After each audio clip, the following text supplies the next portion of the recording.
വൈവിധ്യങ്ങൾ ഇല്ലാതാക്കുക എന്നതായിരുന്നില്ല ഭരണഘടനയുടെ ലക്ഷ്യം. വൈവിധ്യങ്ങളെ ഉയർത്തിപ്പിടിച്ച് മുന്നോട്ട് പോകുന്നതാണ് ഭരണഘടന. ആ ഭരണഘടന തന്നെ നമ്മൾ ഒന്നിലേറെ വിദേശ മാതൃകകളിൽ നിന്ന് കടം കൊണ്ടതാണ്. മുഖ്യമന്ത്രി പിണറായി വിജയൻ ഇന്ന് കേന്ദ്രമന്ത്രി അമിത്ഷായെ ഓർമ്മിപ്പിച്ചു. വൈദേശികമായതുകൊണ്ട് ഇംഗ്ലീഷ് വേണ്ടെന്ന് കഴിഞ്ഞ ദിവസം പറഞ്ഞ അമിത്ഷായ്ക്ക് മറുപടി പറയുകയായിരുന്നു മുഖ്യമന്ത്രി. ഏകഭാഷാവാദം മറ്റൊരു വഴിയിലൂടെ വീണ്ടും സജീവമാക്കുകയാണ് കേന്ദ്രം. ആദ്യം കാണാം ആദ്യ എക്സ്ട്രാ. മോദി സർക്കാർ അധികാരത്തിൽ വന്നതു മുതൽ ഹിന്ദി അടിച്ചേൽപ്പിക്കലിനെ ചൊല്ലിയുണ്ടായ പുകിലുകൾ ചെറുതല്ല. ത്രിഭാഷാ നയം നടപ്പാക്കാൻ നിർബന്ധിച്ചതിനെ ചൊല്ലി ദക്ഷിണേന്ത്യൻ സംസ്ഥാനങ്ങളിലുണ്ടായ പ്രതിഷേധങ്ങളും നിരവധി. ആ ഹിന്ദി വാദം മറ്റൊരു രീതിയിൽ അവതരിപ്പിക്കലായിരുന്നു കഴിഞ്ഞ ദിവസത്തെ അമിത്ഷായുടെ ഇംഗ്ലീഷ് വിരുദ്ധ പ്രസ്താവന. ഹിന്ദി അടിച്ചേൽപ്പിക്കുന്നതിന് പകരം ഇംഗ്ലീഷ് ഒഴിവാക്കുക, അങ്ങനെ ഹിന്ദി രാഷ്ട്രത്തിന്റെ പൊതുഭാഷയാക്കി മാറ്റുക എന്നതാണ് കേന്ദ്ര സർക്കാരിന്റെ പുതിയ പദ്ധതി എന്നാണ് വിമർശനം. ഇംഗ്ലീഷ് പൊതുഭാഷയായി കാണുന്ന ദക്ഷിണേന്ത്യൻ സംസ്ഥാനങ്ങൾക്ക് അത് വലിയ തിരിച്ചടിയാകും. അമിത്ഷായുടെ പ്രസ്താവനയ്ക്കെതിരെ മുഖ്യമന്ത്രി പിണറായി വിജയനും തമിഴ്നാട് മുഖ്യമന്ത്രി MK സ്റ്റാലിനും ഉടനടി രംഗത്തെത്തിയതിന്റെ അടിസ്ഥാനവും ഇതാണ്.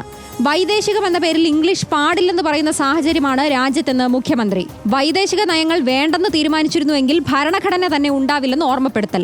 തമിഴിനെയും മറ്റ് ദക്ഷിണേന്ത്യൻ ഭാഷകളെയും അവഗണിച്ച് സംസ്കൃതത്തെ ശക്തിപ്പെടുത്തുന്ന കേന്ദ്ര സർക്കാർ നടപടിയെ വിമർശിച്ച് തമിഴ്നാട് മുഖ്യമന്ത്രി MK സ്റ്റാലിനും കേന്ദ്ര സർക്കാരിനെതിരെ നടത്തിയത് ശക്തമായ പ്രതികരണം. RD എക്സ്ട്രാപ്പ്, ന്യൂസ് മലയാളം.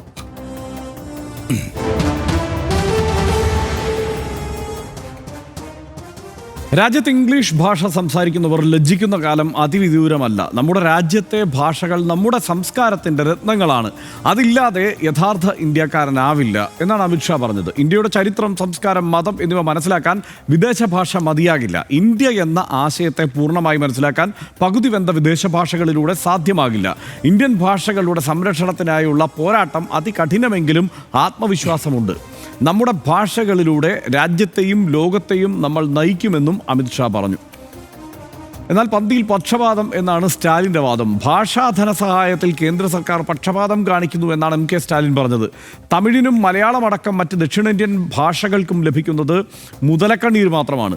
സംസ്കൃതത്തിന് നൽകുന്നത് കോടികളാണ് എന്നും ഹിന്ദുസ്ഥാൻ ടൈംസ് റിപ്പോർട്ട് ചൂണ്ടിക്കാട്ടിയുള്ള വിമർശനമുണ്ടായി. 2014-നും 2025-നും ഇടയിൽ സംസ്കൃതത്തിൻ്റെ പ്രചാരണത്തിനായി ചെലവഴിച്ചത് 2532.59 കോടി രൂപയാണ്. തമിഴ്, തെലുങ്ക്, കന്നഡ, മലയാളം, ഒഡിയ ഭാഷകൾക്കായി ചെലവഴിച്ചത് വെറും 147.56 കോടി രൂപ മാത്രവും. സംസ്കൃതത്തിനായി ചെലവഴിച്ചത് ഈ ഭാഷകൾക്ക് നൽകിയതിനേക്കാൾ 17% കൂടുതലാണ്. അമിത്ഷായ്ക്കെതിരെ മുഖ്യമന്ത്രി പിണറായി വിജയനും രംഗത്തെത്തി. വൈദേശികം എന്ന പേരിൽ ഇംഗ്ലീഷ് പാടില്ലെന്ന് പറയുന്ന സാഹചര്യം, വൈവിധ്യങ്ങൾ സംരക്ഷിക്കുക തന്നെ വേണം, വൈദേശിക നയങ്ങൾ വേണ്ടെന്ന് തീരുമാനിച്ചിരുന്നെങ്കിൽ ഭരണഘടന തന്നെ ഉണ്ടാവില്ലായിരുന്നു എന്നാണ് പിണറായി വിജയൻ പറഞ്ഞത്. ത്രിഭാഷാ നയത്തിൽ കേന്ദ്ര സർക്കാരിൻ്റെ നിലപാട് തള്ളി മഹാരാഷ്ട്ര BJP സർക്കാരിലെ മന്ത്രി ആശിഷ് ഷെലാർ രംഗത്തെത്തി. മഹാരാഷ്ട്രയിൽ 1 മുതൽ 5 വരെയുള്ള ക്ലാസുകളിൽ ഹിന്ദി നിർബന്ധമല്ല, മറാത്തി മതി എന്നാണ് മന്ത്രി പറഞ്ഞത്. ഹിന്ദി നിർബന്ധിത 3ാം ഭാഷയായി അവതരിപ്പിച്ചിട്ടില്ല എന്നും മന്ത്രി പറഞ്ഞു. ത്രിഭാഷാ വിഷയത്തിൽ അന്തിമ തീരുമാനമായില്ല എന്ന് മുഖ്യമന്ത്രി ദേവേന്ദ്ര ഫട്നാവിസും പറഞ്ഞു. തനിച്ച് ഈ ഭാഷയുമായി ബന്ധപ്പെട്ട് പ്രത്യേകിച്ച് ഇപ്പോൾ ഹിന്ദി വളരെ കടുത്ത ഹിന്ദിവാദിയാണ് അമിത്ഷാ അടക്കമുള്ള നേതൃത്വം, കേന്ദ്ര സർക്കാർ നേതൃത്വം. അവരങ്ങനെ ഏകഭാഷ എന്ന നിലയ്ക്കും ഹിന്ദിയെ വികസിപ്പിച്ചെടുക്കാനുള്ള വലിയ ശ്രമം നടത്തുന്നുണ്ട്. അതിൻ്റെ ഭാഗമായി തന്നെയാണ് സംസ്കൃതത്തിനുള്ള പ്രോത്സാഹനവും നടക്കുന്നത്. കാരണം ഹിന്ദിയുടെ മാതൃഭാഷ സംസ്കൃതം എന്ന മട്ടിലാണ് അതിനെ ആ നിലയ്ക്ക് പരിഗണിക്കുന്നത്. വേദഭാഷ എന്ന മട്ടിലാണ് സംസ്കൃതത്തെ പരിഗണിക്കുന്നത്. പക്ഷേ അവിടെ ഈ അമിത്ഷാ നേരത്തെ പറഞ്ഞതുപോലെ നമ്മുടെ പ്രാദേശിക ഭാഷകൾ കൊണ്ടാണ് ഇംഗ്ലീഷിനെ നമുക്ക് തോൽപ്പിക്കേണ്ടതെന്ന് പറയുമ്പോൾ ആ പ്രാദേശിക ഭാഷകൾ ആണല്ലോ, ഹിന്ദി മാത്രമല്ലല്ലോ. എന്നിട്ട് എന്താണ് ഇങ്ങനെ ഹിന്ദിക്കും സംസ്കൃതത്തിനും ഉറുദുവിനും ഒരു പരിധി വരെ കൊടുക്കുന്ന പ്രാതിനിധ്യം, ആ പ്രാധാന്യം ഈ ദക്ഷിണേന്ത്യൻ സംസ്ഥാനങ്ങളിലെ ഭാഷകൾക്ക് ഇല്ലാതെ പോകുന്നത്? അതിപ്പോൾ സംസ്കൃതം പഴയ ഭാഷയാണെന്ന് പറയും, തമിഴ് അതിനേക്കാൾ പഴയ ഭാഷയാണല്ലോ.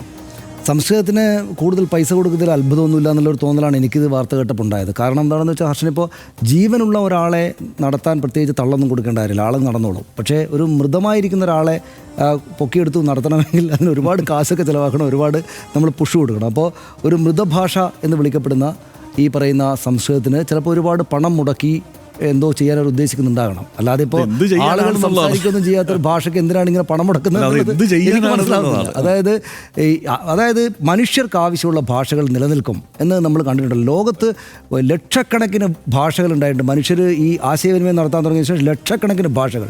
ചില ഭാഷകളിൽ ഇപ്പോൾ ആദ്യ കാലത്ത് മനുഷ്യൻ കമ്മ്യൂണിക്കേറ്റ് ചെയ്യുന്ന ഭാഷകൾ എഴുതിയത് ഇപ്പോൾ വായിച്ചെടുക്കാൻ പോലും പറ്റുന്നില്ല. ഇത്രയും ആധുനികമായ ടെക്നോളജിയും മനുഷ്യരുടെ ബുദ്ധിയും വികസിത കാലത്ത് വായിച്ചെടുക്കാൻ പോലും പറ്റാത്ത അത്രയ്ക്ക് വലിയ ഭാഷകൾ ഈ ലോകത്തെമ്പാടുമായിട്ടുണ്ടെന്ന് നമ്മൾ കാണുന്നു. അപ്പോൾ ഭാഷ മനുഷ്യർക്ക് ആവശ്യമുള്ള ഭാഷകൾ നിലനിൽക്കുന്ന കാര്യത്തിൽ യാതൊരു സംശയമില്ല. അപ്പോൾ ആവശ്യമില്ലാത്തത് കൊണ്ടായിരിക്കും ചില ഭാഷകൾ ഫ്രീസായി പോയതെന്ന് കണക്കാക്കുക, അതിൻ്റെതായിട്ടുള്ള മഹത് പദവി വെച്ചുകൊണ്ട് അവിടെ നിർത്തുക എന്നല്ലാതെ അതിൻ്റെ മേലിൽ പണം കൊണ്ട് തള്ളുന്നത് എന്തിനാണെന്ന് എനിക്ക് മനസ്സിലായിട്ടുള്ള ഒന്ന്. രണ്ടാമത്തേത്, ഇവരെന്തൊക്കെ പറഞ്ഞാലും ഈ ഇംഗ്ലീഷ് വൈദേശിക ഭാഷയാണെന്ന് പറയുന്നു.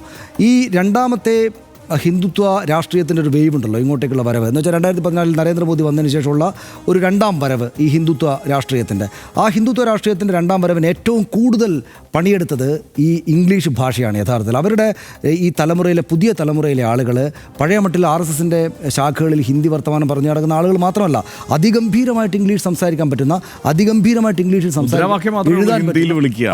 എഴുതാൻ പറ്റുന്ന ആളുകളാണ്. അതായത് ഹെഡ്ഗേവാറിൻ്റെയും വീർ സവർക്കറിൻ്റെയും RSSൻ്റെയും മറ്റ് BJPയുടെയും ഒക്കെ ചരിത്രം, പ്രധാനമന്ത്രി നരേന്ദ്രമോദിയെക്കുറിച്ചുള്ള വലിയ ഗംഭീരമായുള്ള ഭാഷയിൽ എഴുതിയിട്ടുള്ള പുസ്തകങ്ങൾ പുറം രാജ്യങ്ങളിലെ ആളുകൾക്ക് വായിക്കാൻ. ഇതൊക്കെ ആരാ എഴുതുന്നത്? ഇതൊക്കെ എഴുതുന്ന ഇംഗ്ലീഷ് എഴുതാൻ പറ്റുന്ന ഒരു പുതുതലമുറ ഹിന്ദുത്വ രാഷ്ട്രീയ ചെറുപ്പക്കാരാണ്. അപ്പോൾ ആ ആളുകളാകെ ലജ്ജിക്കുകയാണ് ചെയ്യുക. അപ്പോൾ അതും ഞാൻ തമാശയായിട്ടാണ് കണ്ടത്. എനിക്ക് ആ വർത്തമാനം അമിത്ഷാ പറഞ്ഞത് ആദ്യം കേട്ടപ്പോൾ ഞാൻ കരുതിയത് അദ്ദേഹം ശശി തരൂരിനെ കളിയാക്കുകയാണെന്നാണ്. അതായത് ശശി തരൂർ അല്പം ഒരു BJP അനുകൂല നിലപാടെടുത്ത അതേ ദിവസമാണ് അദ്ദേഹത്തിൻ്റെ ഈ പ്രസ്താവന വന്നത്. വല്ലാതെ അങ്ങ് ഇംഗ്ലീഷ് സംസാരിക്കുന്ന ആളുകൾ ഇങ്ങോട്ട് വന്ന് ലജ്ജിക്കേണ്ടി വരും കേട്ടോ എന്നാണോ ഈ അമിത്ഷാ പറഞ്ഞത് എന്ന് എനിക്ക് ആ ഘട്ടത്തിലൊരു തമാശയുണ്ടായി. പിന്നീട് സ്റ്റാലിന് ഇക്കാര്യത്തിൽ മുട്ടി ജയിക്കാൻ പറ്റില്ല എന്നുള്ള കാര്യം ദേശീയ രാഷ്ട്രീയത്തിൻ്റെ ഭാഗമായിട്ടുള്ള ആളുകൾ മനസ്സിലാക്കേണ്ടതാണ്. പിന്നെ ഏറ്റവും ഒടുവിൽ വന്നിരിക്കുന്നത് ദേവേന്ദ്ര ഫഡ്നാവിസിൻ്റേത്. അതായത് സ്റ്റാലിനാണ് ആദ്യം പറഞ്ഞത് മറാത്തിയും ഗുജറാത്തിയും മറ്റു ഭാഷകളും എല്ലാം നോക്കൂ നിങ്ങളവിടെ എത്രമാത്രം വൈവിധ്യമാർന്ന ഭാഷകൾ അവിടെ ഉണ്ടായിരുന്നു, പക്ഷേ പല ഭാഷകളെയും ഹിന്ദി വിഴുങ്ങിക്കഴിഞ്ഞു നോർത്തിൽ എന്ന് സ്റ്റാലിനാണ് ആദ്യം പറഞ്ഞു കൊടുത്തത്. ഇപ്പം നമ്മൾ കേൾക്കുന്നു ഫഡ്നാവിസ് അക്കാര്യത്തിൽ കീനാണ്, അക്കാര്യത്തിൽ ശ്രദ്ധ കൊടുക്കുകയാണ്. അതായത് ഹിന്ദി ഇവിടെ നിർബന്ധ ഭാഷയാക്കില്ല, മറാത്തിയാണ് ഞങ്ങളുടെ ഭാഷ, ആ ഭാഷയെ ഞങ്ങൾ മുന്നോട്ട് കൊണ്ടുപോകും എന്ന സ്റ്റാൻഡാണല്ലോ ഇപ്പോൾ അവരെടുത്തിരിക്കുന്നത്. അപ്പോൾ ഒരിക്കലും ആവശ്യമുള്ള ഭാഷ, മനുഷ്യർക്ക് ആവശ്യമുള്ള ഭാഷ ഇല്ലാതാക്കാൻ പറ്റില്ല.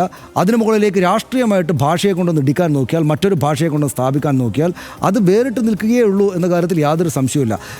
ഇവർ വിചാരിക്കുകയാണ് 10-50 വർഷങ്ങൾക്കപ്പുറം കേരളത്തിലടക്കം ആളുകളെല്ലാവരും ഹിന്ദി സംസാരിച്ചുകൊണ്ട് അങ്ങോട്ടും ഇങ്ങോട്ടും നടക്കുമെന്ന് പറയുന്നത് നടക്കുന്ന കാര്യമല്ല ഹർഷ.